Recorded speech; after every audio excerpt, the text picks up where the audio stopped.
But most Muslims are not aware that there's a relationship between their daily prayers and their paying of zakat and performing the Sharia and what they're doing to the natural environment. This disconnect has come from the rise of a very strange but also powerful force that came into the Islamic world in the 19th century, which I have to deal with very, very briefly because that's also a subject for another day. And that is what I could call scientism. That is a way of generalizing the view of modern science so as to embrace the whole of reality and considering it to be the determining factor for understanding what reality is. This is really what scientism entails. It's strange that scientism came to the Islamic world through the back door, and it came mostly through Istanbul and Egypt and Cairo, those two cities, and later on Bombay, other places where there are Muslim, either majorities or minorities in the subcontinent of India, and then spread to the heartland of the Islamic world, to both Persia and the Arab world and inner parts of the Ottoman Empire.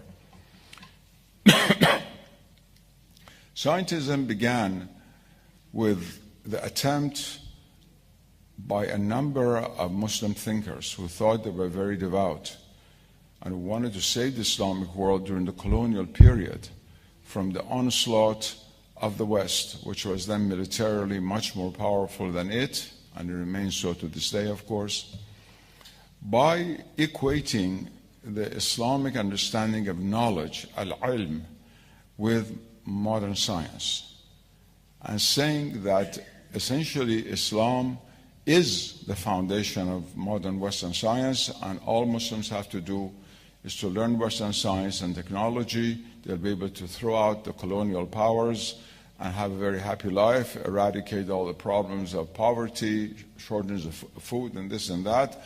Everyone will be happy.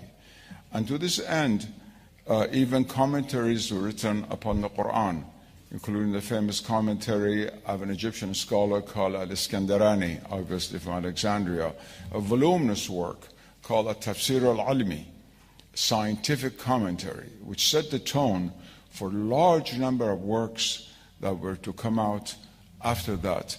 And practically every single so-called Islamic reformer, every Muslim thinker who had the future of Islamic world in mind and thought they were combating the influence, the withering influence of another civilization upon the religion, it was accepted by them.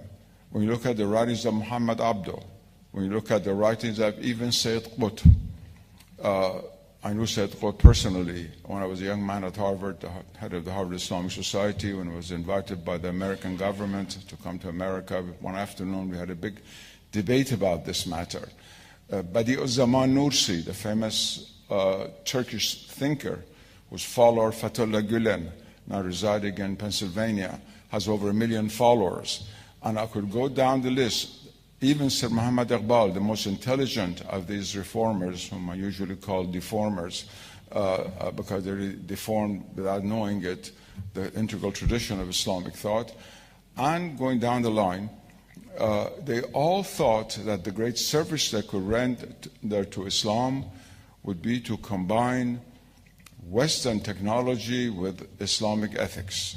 And to that end, many institutions were established. And it's not accidental that most of the extreme Islamic movements of the 20th century have arisen from people with an engineering background in the Islamic world. This is not by any means accidental. The humanities were cast aside as being irrelevant, and Western science and technology were taught, added to the Sharia with a very, very big vacuum in between. And nowhere does one see this more than in the Wahhabi world, in Saudi Arabia, which for a while during the 1930s resisted, in fact, the open espousal of American and European technology. But between 1960 and 1980, we are witness to the largest transfer of technology from one civilization to another in the history of the world. What took place in the introduction of Western technology into Saudi Arabia without any intellectual resistance to what to do. In fact, there was no intellectual substance in order to resist, because everybody thought as long as you said your prayers at the right time and didn't drink wine, you were good Muslims, and the fact that everything else was coming in was something quite natural and normal. And this is not unique to Saudi Arabia. You have in the whole spectrum of Islamic thought, from the Islamic Republic of Iran to the Saudi Kingdom, from secularized Turkey to religious Sudan, and so forth and so on, everything in between, there's one common denominator, and that is a kind of worship of modern technology and science. I reside in the United States now. Therefore, I have the freedom to say things that many Muslim scholars living in the Islamic world would be afraid to say. I have made a scathing criticism in my own country of this new worship of science in place of God. Most Muslims really don't worship God, they worship modern technology. Without knowing it, unfortunately, they have a correct niyyah, they have a correct intention, but the net result is that. And that's why you get the latest gadgets of Western technology in the Islamic world so rapidly.